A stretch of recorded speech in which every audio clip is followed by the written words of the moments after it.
An idea is just an idea until you have a way to get it on the shelf. If you don't have a way to sell it, it's just a daydream. I always tell clients to dominate your local market because it's the easiest place to do it. A lot of people make the mistake of putting the cart in front of the horse where they will order a lot of one item with the hopes of selling through all that. Entrepreneurs may not see packaging at first because it's the usability, it's the functionality of the product, but it's how do you bring that idea out to the common consumer that is extremely important. What is your core messaging? What is your core brand? How are you translating that in a sea of competition? Culminate that with a great price. That's how you win. You were giving me some of your story before we hit record, and it sounds pretty fascinating, the art of getting onto store shelves. So that's going to be the crux of what we talk about today, is extracting all the knowledge and expertise that we can from you to help understand how you can get products onto the store shelves and take your business and scale it. But before we do that, I'd love to get a quick origin story. Help us understand who you are and how you got to being essentially a high-powered consultant and doing what you do. Yeah, I mean, for the most part, like everybody, we start small. Retail professionals don't really go thinking that they're going to be a retail megastar when they're a teen. So I kind of fell into the spot by accident and I've loved it ever since. It started with really me having a little surf shop and smoothie stand in the North Shore of Hawaii, where I went to school and I was born there. And at some point, I had to get off the island. And through some contacts at the university, I was able to get into Sam's Club as an intern and did some projects for them, saved them a bunch of money, got punted up the chain. And that was my ticket off the island. Ended up in the Walmart merchant program in Bentonville, Arkansas, which was quite different from Hawaii, but learned so much. And I was able to rub shoulders with the best of the best in the world of retail. I mean, talk about Fortune 1. And that's really where I fell in love with retail and everything that touches it, the entire ecosystem of retail. It was so fascinating to me of how many people's jobs it was to get one salt shaker from a factory to your dining table, and all the different ways and the time that it took to get something as simple as that. So, extrapolate that, the world runs on retail. AI might be in and it might change the way we do things, but retail is here to stay so long as we buy. So yeah, it's a little snippet. Yeah. Okay. So you kind of learned at the top of the food chain when it comes to retail at Walmart, obviously. What were your responsibilities there? What were some of your experiences at Walmart that helped shape what you're doing now? So I was really lucky to be in the toy department. And, when you look at Walmart as a whole, Walmart now is essentially mostly all private label. A lot of it's Walmart's own brands. And toys is the exception because toys is very brand driven, it's very trend driven. So I was able to get a lot of hands on experience from other third party companies, other vendors of what they look at for product design, packaging, marketing, timing is everything. And this whole amalgamation of this ecosystem within that. So it was cool. I got to touch a little bit of Hollywood, but also retain that space in retail to kind of really see where the dollars mattered and to have quick reaction on that. So, you know, everything from the launch date to if something happens, we need to have a recall. I was thrown in the fire for that and, with seasonality. So all of those things I feel like the best of the retail world. It was not a boring category. And that was really fun. So I started out in girls' toys. So I was the only guy on my team. Don't have any daughters. I had sisters growing up, but Barbie, Easy Bake Oven, all those little brands that we remember as kids, those were brands that I got to see the background of. And, a transition later to preschool, which essentially was everything from 6 months to 8 years old. So also not having kids, it allowed me to have a window into, what is beyond the TV shows and the brands and the books that your kids are reading. How do we translate that into a scalable business, and how do we get a parent invested into that brand based on the marketing that's behind it. So it was quite interesting. So that's kind of where my Walmart story kind of ends, was at toys. By volume, we were the world's largest toy store, even when Toys R Us was around. The entire toys category was $8 billion. nationwide. So not worldwide, Wow. just nationwide. We were an $8 billion business just in that category. And within my category, I was about 470 million. So, and these are old numbers, but I mean, they've changed now. But, back then, for someone in their mid 20s, I mean, that was an incredible amount of money. I mean, it still is for a lot of people.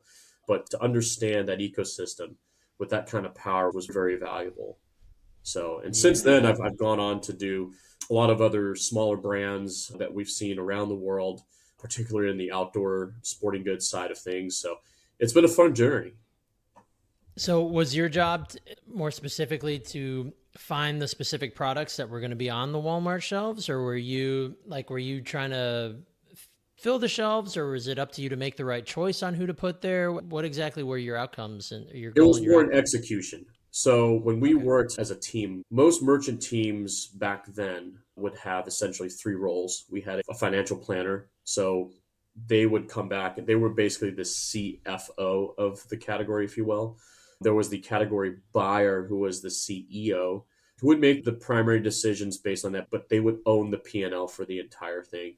And then there was a COO, which was more or less like on the replenishment side of things, who executed the entire program from top to bottom, and that was my role. So, for me, I was in the trenches, getting deep into the logistics of it, working with the factories, working with the brands themselves.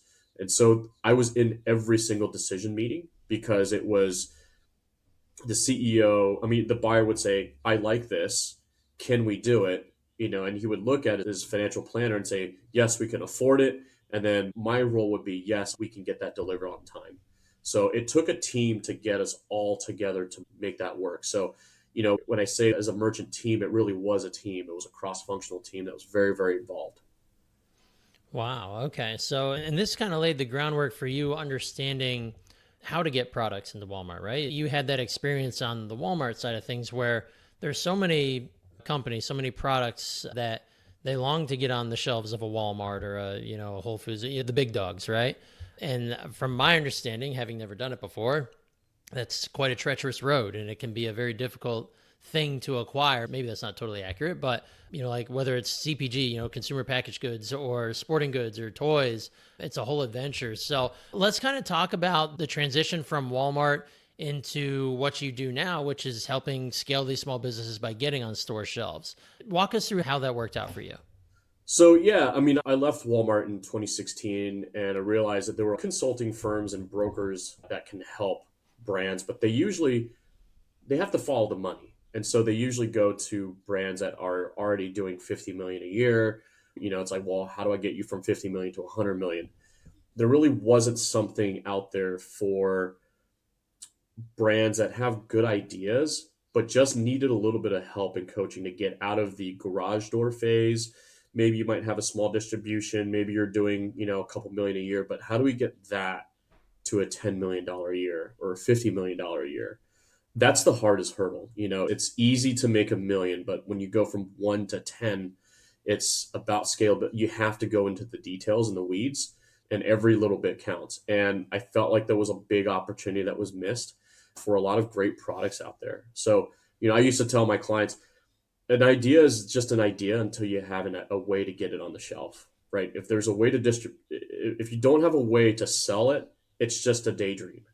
And if you don't have a way for other people to access it, it's also just a daydream. So, there's tons of millions of ideas out there that are great, but if you can get it down and execute it to get it on the shelf or to get it marketable, that's completely different. And it's not just little brands. Like, I mean, big brands have that issue too, and they just have more to lose. So So, what categories do you work in now? Are you kind of category agnostic? right now, I'm primarily focused in the hardware side of things, but I am a little bit more agnostic in that sense. I do have a client that does packaged consumables, mostly candy, like all the candies in the airports, and so they do well, but there's always a way for them to do better. So that, but unfortunately, I can only take them so far because consumer goods fall into a whole entire different ecosystem and different industry with different rules and laws, and even their freight it's a different type of timing. So I mostly deal with general merchandise. particularly also, I do have that expertise in trend and seasonality. So that can allow some better insights for perhaps some of those clients that are more seasonal driven. So, are you helping your clients? Like, what kind of stage are they in when they first come to you? Are you helping them like get from ideation phase to actually creating a product, or is it they have to have an established product and they're ready to try and scale by getting into bigger and bigger stores? Yeah, I have a variety of different clients from the past and present that are in different stages. When I do an initial discovery call, it's about what your business needs, and we go through what you have down so far, where you want to be. Those timelines are so critical because even from corporate, timelines are extremely important for us. If you tell me that, I hope to get this unique salt shaker to Walmart or to Target, and you don't have a time period, there's no sense of urgency. It's hard to build those milestones in place. So if you have a milestone in place that allows us to backtrack and say, is that a realistic one? And then we can start breaking down the details and find the holes so that we can plug those gaps. I would say the more successful ones that I have are usually VC venture capital backed, because when you first start out, it is very, very resource intensive. And we have to allocate funds in the right way, in the best way that can get you the best success. And so, I had clients that um, may not have done as well as they should have because they've allocated funds in the wrong place, and the fire kind of gets extinguished. And so, if you're able to already have those key indicators already filled out and done, and you're looking at scaling, that's typically where that sweet spot is. But, again, if you're just looking for just, hey, I've got this product, I've sold, you know, 100,000 units, I want to get to, 500,000 units. How do I get there? We can certainly do that. So, What are some of those key indicators or those kind of those check boxes you were talking about that it sounds like sometimes get missed or overlooked? What are some examples of that? you just have to go down the P&L, like what your inventory levels are like, what your current trajectory of inventory levels. That's a big issue for me because that's where a lot of cash gets tied up. And if you don't have a way to move that inventory, it's literally just sitting there. And in many cases, there is a depreciating value to that because you're paying storage, you're paying fees on that, and we got to get that out, flip that into cash so that we can find ways to reinvest that capital.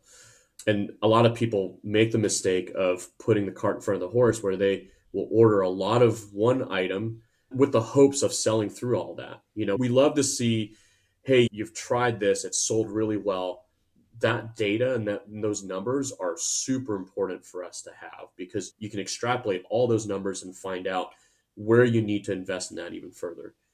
The mistake that people come into is they have one idea and they put all their money behind that one idea or that one product in that one iteration, and it may not be the right one to scale. It might be the right one to get you, to a certain spot. It's a lot easier to sell someone on a widget when you're in front of them at the farmer's market, or in person.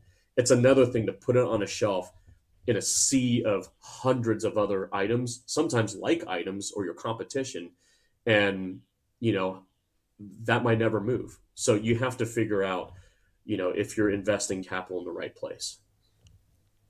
All right. So when it comes to helping your clients get on store shelves, so it sounds like you're helping them position their products and have the kind of their ducks in a row to what's the process? Do they have to kind of find their way into Walmart or whatever that store might be and then make a pitch? What's that process and how do you help your clients get from, okay, we're ready, now let's go actually try and get in a store?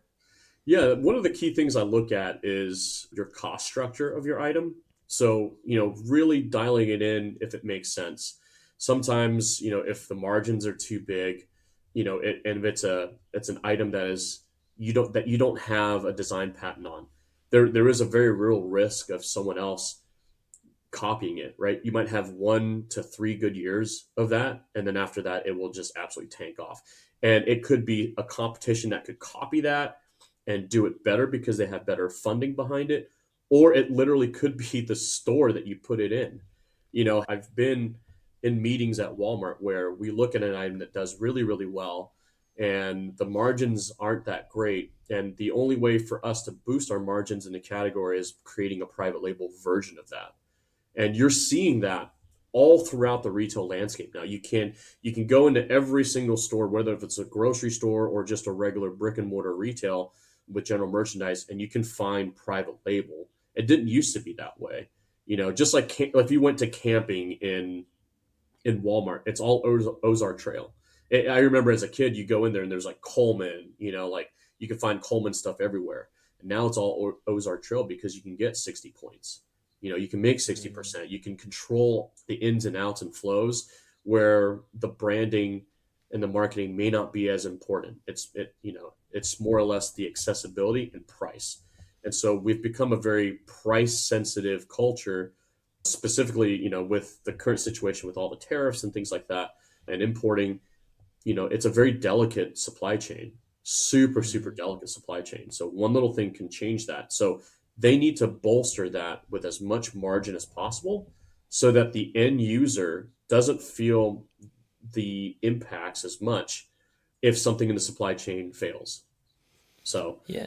And that's kind of like when I go to the grocery store here, go to Kroger, they've got Kroger brand, they've got Simple Truth, and I think Private Selection is one of their brands. So they've got like a good, better, best of their own products, right, their own food products. And then the name brands, like Jif peanut butter, right? It's the most expensive one. But now there's three other options, three other tiers of peanut butter, and it's all their in-house brand. right. It's And crazy. so, if before you put it on the shelf, we have to think of those things. We have to look at the cost structure. Is it truly the best price that we can get from your manufacturer to offer this to this retailer? Because at the end of the day, that kind of gives you that protection. Once you get on a shelf, we want to do everything we can to protect that space. And the only way to do that, to continue on is to grow that space within the shelf. That's, obviously the ultimate goal. The other thing that people don't talk about is packaging. Um, and packaging is so important. I mean, there are whole industry, like billion-dollar industries just on packaging alone.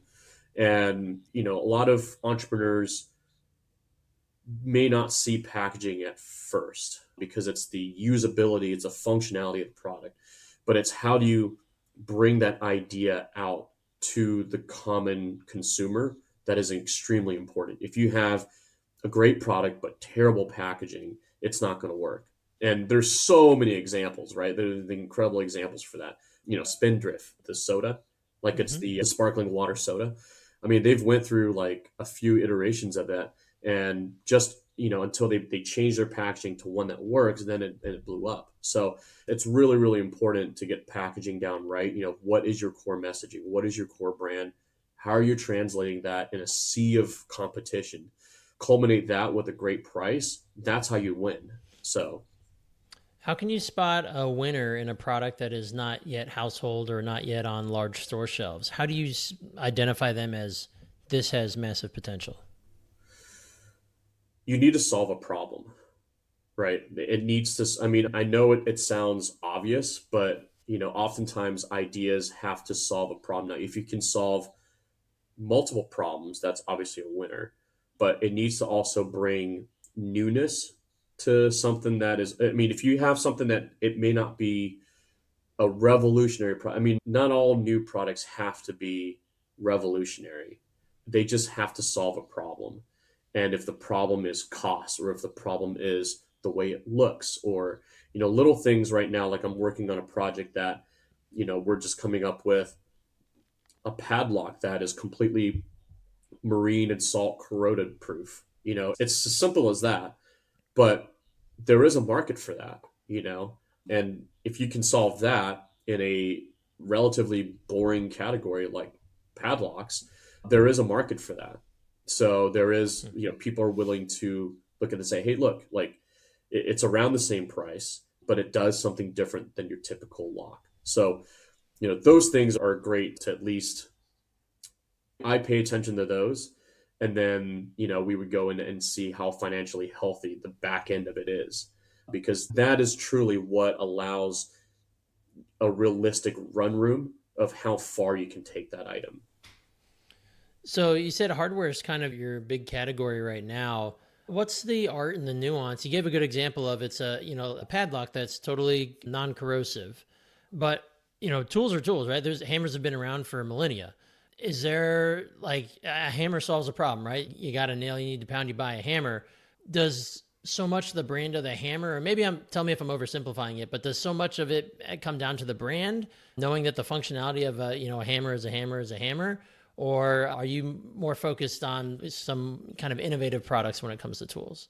There could be a little bit of both, right? It could be like the material of the hammer that you use. I mean, we remember using the old hammers from our, that our grandpas had just a regular, wood on there, splinters, and it cuts you up, or maybe the head of the hammer just corrodes too fast.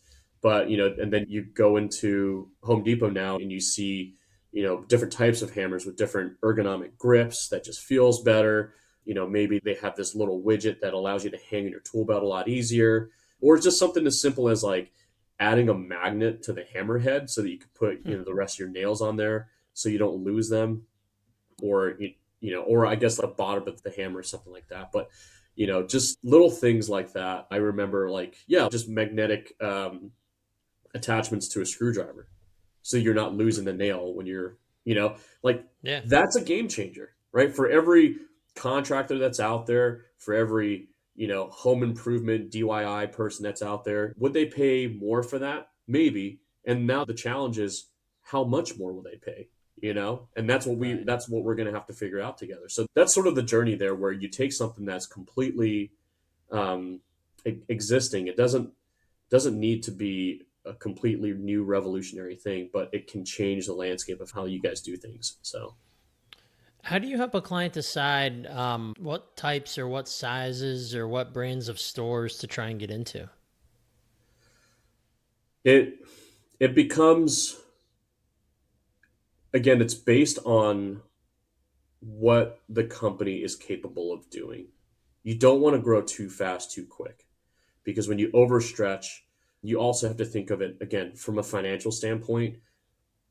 Most of these companies will have terms, and they may not have something as easy as 30 or 60-day terms. You have to look at it from a 90-day term, 120-day term, even.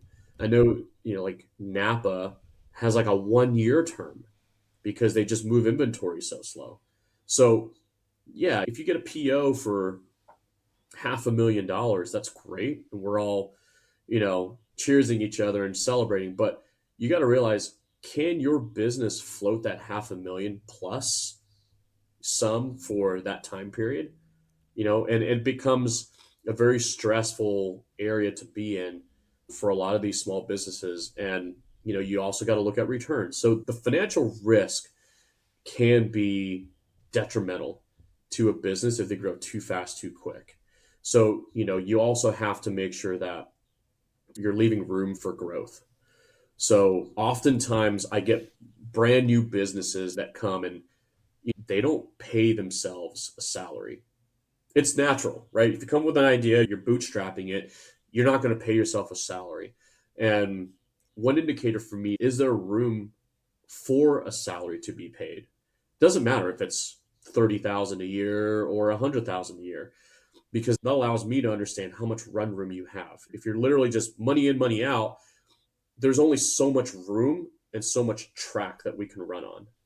So, if you're able to get investment on that, now that's a different story. Now, instead of you taking a salary for a year, that 100 grand or $60,000, we now put that into marketing. That's scalable. We can calculate a rate of return on that, and that looks like a positive investment.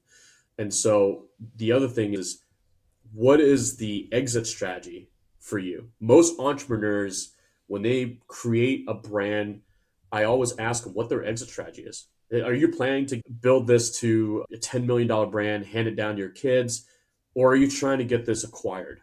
People don't usually think that far ahead, right? They have a great idea, because this lifestyle of bootstrapping, of brand new entrepreneurs, it's very, very taxing, because you have to put in so much work into it to get a little bit out of it. And you just, it's a force multiplier. So you keep going. But there has to be an exit strategy. If you don't have an exit strategy, then again, it goes back to my question about timelines. So it allows me as a consultant to really understand where your head is at, where your business is at, so that we can set realistic timelines, milestones to get you to that end goal. So many people just have an idea and they create it, they make some money off of it, but they don't know where to take it and they don't know where to end it. Hmm. So you mentioned like contracts. Are these the length of time that the product will be on the store shelves? Yes, I mean, you typically they're for about a season, like Okay. you're going to get agreements for one season. Rarely do you ever get for more than that because it's a risk of the retailer. Every retailer, there is a way to calculate the dollar per square foot that it's supposed to generate. And if it's not hitting those goals and those markers, they have to come off. Hmm. When I'm talking about the other side of the desk, I had an initiative from Walmart when we started investing $250 billion for Made in America. In my category, we also had something that was, women owned businesses, minority owned businesses, or veteran owned businesses. They sort of get a little bit more of that fast pass to the front of the line. There was a big initiative for Walmart at the time. And we would bring in these brands, and I mean, they were great products. Like we had this STEM item on our shelf at Walmart, and it just did terrible. There was only like a 20% sell through. So if you think about it, like for an entire season, we were losing money on that space because of an initiative, and it was poor packaging. The pricing, didn't quite work out, and the customer didn't really understand what that product was supposed to do. So we had to take that off the shelf. And so at the end of the day, as much as these initiatives and buyers want to buy into the item, it's about the dollars at the end of the day. So they have to generate the dollars. So sometimes it's better to go cautiously. I've actually, on the other side of the table, on the negotiating side, vendor side, I've had to push back to buyers. When they say, "Hey, look, I want a 50,000 unit buy," and I go back to my client, and they're like, "This is great, but I don't know if I could, this is a lot of risk." So I have to go Hmm. back and kind of manage that expectations and say, "Hey, look, let's do 35,000. If it's great, we'll do a second replenishment order and backfill that, and we'll keep the same price." So many, many ways to negotiate that. But I would say, generally speaking, you will get one shot. And a lot of people also don't understand when if you get one shot and it doesn't do well, you really don't get a redo. That's the important part you have to understand. Like, you don't get a redo. So these meetings that people say, have got an item that goes well at Walmart. I got an item that goes well in Home Depot or Target or Costco. This will do great. You have to line all your ducks in a row to maintain that space, and to maintain that. Because if it fails, you will never get back in. Or at least it'll be very, very, very difficult to get back in. Does that apply across the store brands? So if your product is a flop at Home Depot, does Costco and Sam's Club also know it's a flop? Or do you have to disclose, hey, have you sold anywhere else? Yes or no? Yes. Well, how'd you do? Well, we didn't do so great. And then they're like, well, we're wasting our time. If you can't sell there, you're not going to sell with us. Is that an attitude that they I mean, have? there's a little bit of salesmanship involved, but at the same time, like you have to really understand the landscape. Something that may not work at Walmart will could work at Costco, right? Because it's a different Right. customer. I believe the average Walmart household income is a lot less than Costco's household income. Hmm. So you're talking to two different types of buyers or consumers, and it could work. So I wouldn't say give up the goal if one thing doesn't work, but if you have something in a store and it doesn't work out, I mean, certainly there are. I mean, that's the beauty of retail. There's so many retail chains, so many avenues to get there. So I would Does encourage everyone to just keep going.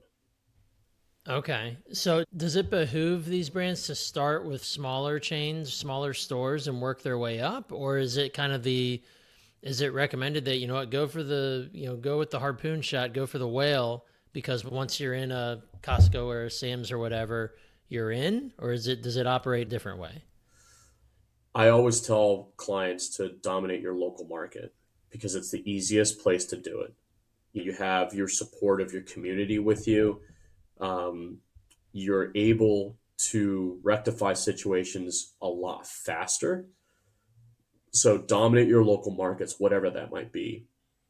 E-commerce is also great, but e-commerce is very tricky. There's a lot of attractiveness to going straight to e-com, and there's great platforms. Shopify is fantastic, Etsy is fantastic. But once you branch off into that, again, it becomes a cost structure where sometimes with e-commerce, it's just a diminishing returns. It's more or less like a marketing thing to have a presence on Amazon, to have a presence, on your .com space. But if you're looking for the path of least resistance for mass market, I feel like it's always going to be brick and mortar. We thought after COVID it's going to change, but to be honest, it didn't, right? Hmm. So everybody went back to stores, and we still in many ways like to feel and touch things. And what my observation for Amazon is, it's a necessary evil, because if you don't have your own Amazon shop for your brand there, someone else is going to hijack that space. So it's good to just claim and stake it. I mean, it's a unlimited showroom, so you know it's almost a necessary evil for whatever brand that you have to have an Amazon shop. You can limit what you sell on there. You don't have to sell your best selling item, or your ace in the hole, but at least have a presence on there, and then at least that'll establish your brand on ecom. So, but yeah, dominate your local markets. If you have the financial backing, sure, go for the whale. But before you do that, let's make sure that you have all the resources to be able to afford that. Insurance. These guys are going to, for retail, they're going to want a $10 million policy. Can you afford that? Can you afford a recall? Can you afford, mishaps to happen from the factory if if your container ship catches on fire? That literally happened to me. Like if the stuff that's on the boat on their way here catches on fire, can you absorb the losses on that, and can you recover from that? So those are all risks that we have to navigate through. And so that's why I'd say small brands are great. Let's get to a point that you can scale it, and then we'll hit the whale. So, but the other Are thing too is just be patient. yeah, yeah, yeah. Key to life right there. Just be patient. Yeah, just be patient. Uh, with your clients, are they typically attempting to take one product to the shelves, or is it multiple products? Generally, I always go with multiple. Give them options, and my job is really to make the business fuller. You don't want to be a one trick pony. So the nice thing about items is you can have assortments, right? So if you have a widget, can you make it in blue? Can you make it in black? Can you make it different lengths? Can you make, so you don't have to come up with a completely new item. You just alter that, right? Because you never know what the buyer strategy is. You don't. Every single buyer will have their own strategy for how they're going to tackle the season. Is it going to be a category wide strategy? Are they trying to get their bottom line up? Are they trying to get their average unit retail up? Or their margins for the entire category? You don't know that until you talk to them. So when you start that conversation, you want to have sort of this nice little buffet plate of options, right? You can have ham, but you can have cured ham, you can have roasted ham, you can have honey ham. They're all ham. And you can say, you know what? I have all these options for you. Depending on your strategy, let's find something that fits that. And you want to have a little bit of that buyer input. Buyers love to get a little bit into the product phase as well. They have a little skin in the game. And when they do that, everybody wins, because you get what the buyer wants, you're in, you're able to, and sometimes they might give you something that you may not even think about. Back then we had a buyer at Costco ask us to create a paddleboard. And this was before paddleboards were even like a thing in the marketplace. It started out in Hawaii. And, and when the buyer comes and says, hey, can you design me a paddleboard? I'm looking for one. We pretty much created that category out of thin air just for them. So, things can fall in your lap if you just listen, and you never know what you're capable of doing for the buyer. So always come Uh, always come prepared with options. okay. Well, as we round this out, is there like one question you always get that I'm not asking you, or that, or one thing that you'd want brand owners trying to get into big box stores to know that we haven't covered yet? I don't do your marketing, but branding and messaging is so important. It has to make sense, and it has to flow, and it can't feel forced. Branding and messaging and marketing even is it's sort of like art in the business world. There's no right or wrong way to do it. I've seen very successful brands get created just purely off of marketing and branding. I mean, like Liquid Death, for crying out loud. It's just Yeah, water, but they were great name. able to market it because they wanted people to drink water, but people who were drinking water felt ostracized by the people who were drinking beer, and so they wanted to make a can that looked like a beer can, and they got that partnership with Live Nation, and that's kind of how they blew up into like a $700 million brand selling water, and that was purely off of just marketing and branding. Um, Hmm. so you could do that, and it's great, and it's really important to stay on point. I think entrepreneurs by trait and default are idea people, and we suffer a lot from those idea ADDs. Hmm. And we can take one thing and just blast it and take it six different ways, and it's like, well, what about this and what about that, and we can go down this rabbit hole quite often. You have to stay on point, and that's why those goals are really important. Of that kind of ties back to the whole thing, right? What is the end goal of your business, of your product? Where do you want to take this? Because if it doesn't fit that goal, we shouldn't focus on that. And sure, you get the crazy stories of you want to create a widget, but some like Nvidia is a great example. They didn't really have anything until they created something for gaming, for graphics chips. um, and then they blew up to, I guess, a $4 trillion business. Leave room to be flexible, but just stay on scope. Oftentimes I've seen products fail because they've gone so far beyond it, where their original item that they were famous for and people loved are just it's just not part of that brand message anymore. And so the people that are cheering you on, they get ostracized. So just stay on brand, stay on point. So All right. I love yeah, it. Well, it's probably a good place to land the plane here. Jay, you shared so much knowledge and information and valuable tidbits. I really appreciate your time and your willingness to share with us. I want to make sure that anybody out there listening today, if they either A, want to work with you, or B, learn from you, chat with you, connect in any way, shape, or form, what are the best ways to do so? yeah, feel free to reach out to me at j.young at evergreen-rs.com. Send me an email, jay.yung at evergreen-rs.com. You can reach out to me on LinkedIn if you'd like. I'd be more than happy to just sit down and have a discussion, and just, if you want to pick my brain, I'd be more than happy to. I love it. I get the awesome opportunity of basically playing Shark Tank, and, everybody has great ideas.